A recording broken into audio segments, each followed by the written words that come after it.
Si Kristo'y muling nabuhay. Hallelujah! Hallelujah! Salamat sa Diyos. Hallelujah!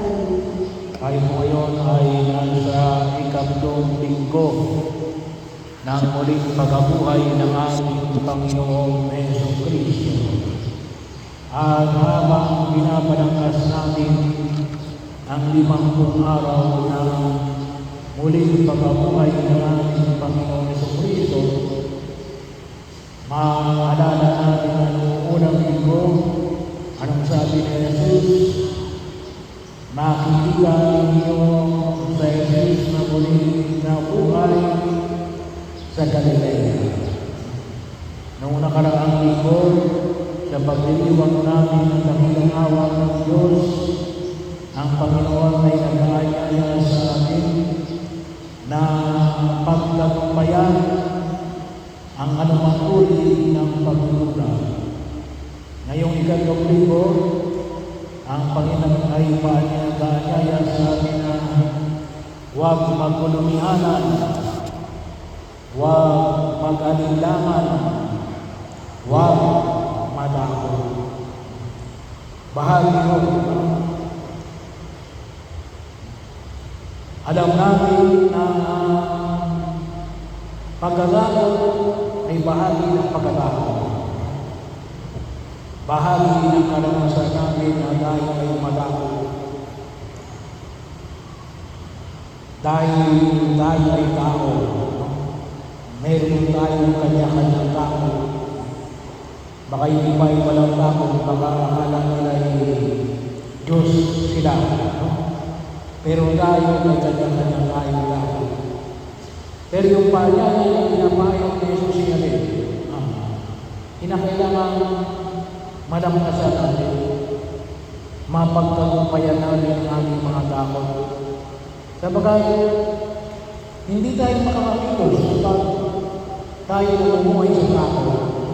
Kasi kapag takot ka, naka-freeze ka, frozen ka, nakagigil ka, hindi mo alam kung anong gagawin mo. Nagkakaroon ka ng siya, bahagi, gawa ng alin, gawa mo ng iyong tao.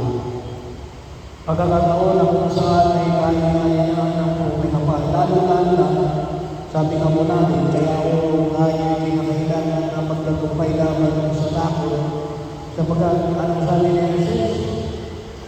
Sa mga pinupuspos ng pag-ibig ng Diyos, ay dinutunaw nito ang anumang uri ng pagkatao. Kapag namumuhay tayo sa takot, walang kwenta ang pag-ibig ng Diyos. Ibig sabihin, hindi pala tumatalaw ang kapangyarihan ng pag-ibig ng Diyos. Kasi ang pag-ibig ng Diyos ay pumapagi sa lahat ng uri ng tao. Kaya ano yung gagawin namin para magtagumpayan natin ng takot? Ang aming mga pagmamahal ay nagbibigay ng ilang pamamaraan ng pag-ibig. Apat o. Una, bahagi ko ay pinapahayag sa amin ng mga kapanalig. Anong sabi ni Jesus sa kanyang mga dagal? Huwag kayong matakot. Ako ito, ibig sabihin, we have to be aware. Kinakailangan naunawaan natin ang damdamin ng pagkatao. Kung mayroon tayong intelligent quotient, dapat mayroon din tayong emotional quotient. Ang isang emotional quotient ay alin? To acknowledge yung mga panahon na tayo ay nabatamo at makilala ang aming mga tao. Saan ba tayo natatamo? Sino ba yung pinakatakutan natin? Bahagi yun. Ang isa sa kalimutan kinakatakutan natin Maliban yung sa mga alam natin na may takot na natin na rin. Yung pagkatakot sa hindi natin alam. Fear of the unknown. Kinatatawa, hindi ko alam. Hindi ko alam yun. Kaya mahalaga na makita ko natin, kinakailangan natin, mayak natin natin ang tayo nagkakakot. At dahil yan, para magsulit na natin tayo pala ay nag-aaralan sa pagkatakot. And then, gagawa tayo ng paraan para ito ay mabigyan ng pagkulas. But we have to be aware. Kasi may mga tao na hindi nila alam Ay, kaya pala yung aking pagkulas kasi may takot pala ako. Kaya pala ako hindi na nakapagsalita. Pagka ako ay sinakuba na ng takot. Dapat alam natin yung ay maaaring sa unang pagkakataon ay hindi natin kagad matugunan, pero bahagi ng ating karanasan, dapat tinuturuan tayo na maunawaan natin ang ating mga karanasan para ito ay mabigyan ng pagkulas. Kaya, bahagi rin natin, pangalawa, kinakailangan natin na mag-aral, mag-investigate, magnilay,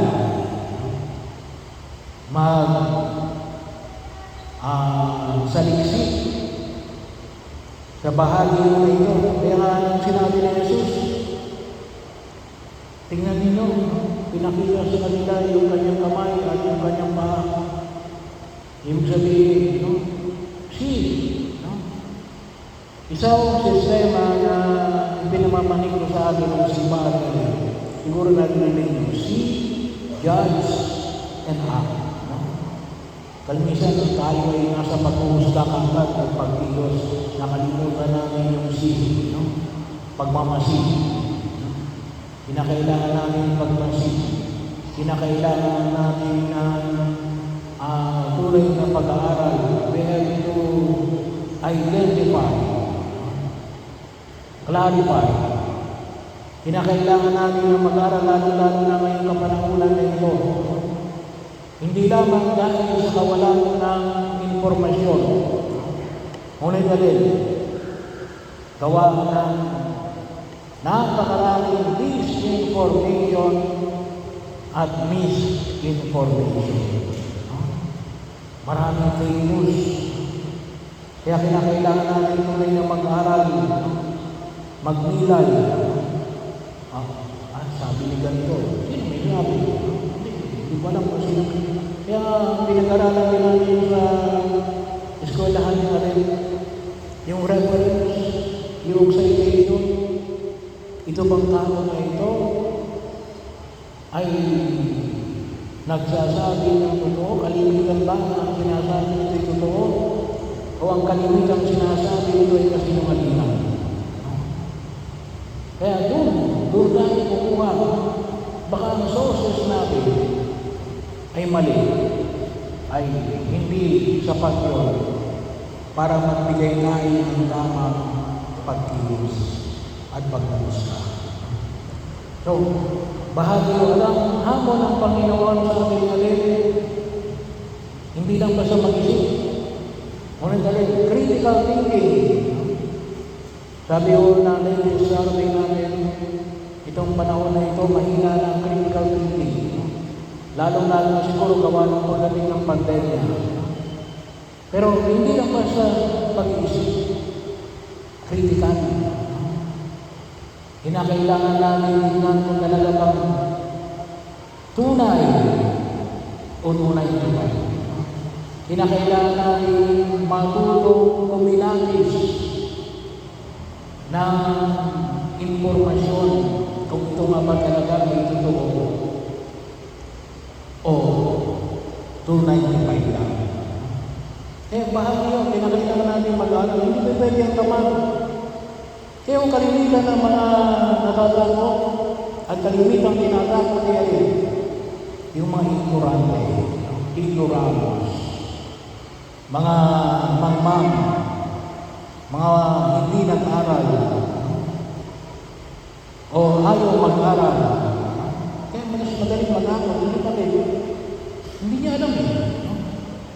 Hindi niya alam kung ano yun. Kaya hindi ko pwede na kahit hindi mag-aral, kinakailangan natin ang patuloy ng pagsasagisip tungo sa katotohanan. Pangatlo, anong hindi kinakailangan natin mag-aralan? Marami, pero lalong-lalong saan? Yung banal na kasulatan.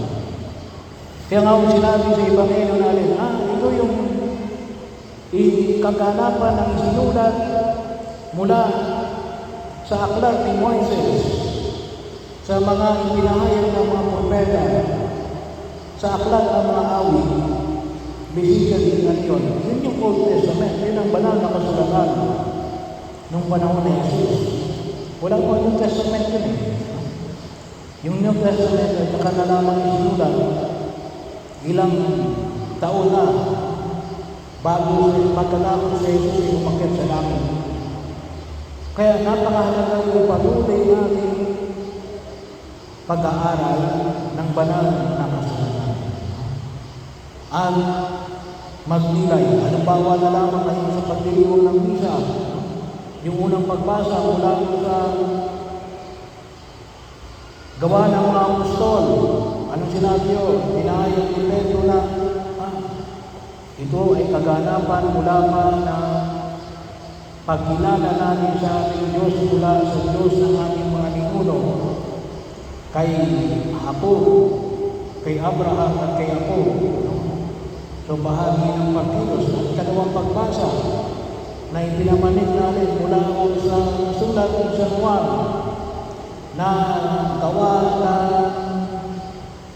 paghihirap pagkamatay ng ating Panginoon Jesucristo na siyang kaganapan ng ipinangako ng Diyos mula pa ng lumang tipan ay ito'y nagdulot ng kaligtasan mula sa kaparusahan ng kasalanan sa pamagitan ng pagkamatay at muling pagkabuhay ng ating Panginoon Jesucristo. Kaya sa natin hindi naman ito yan. Magsimba tayo every Sunday. Every Sunday, magsimba tayo.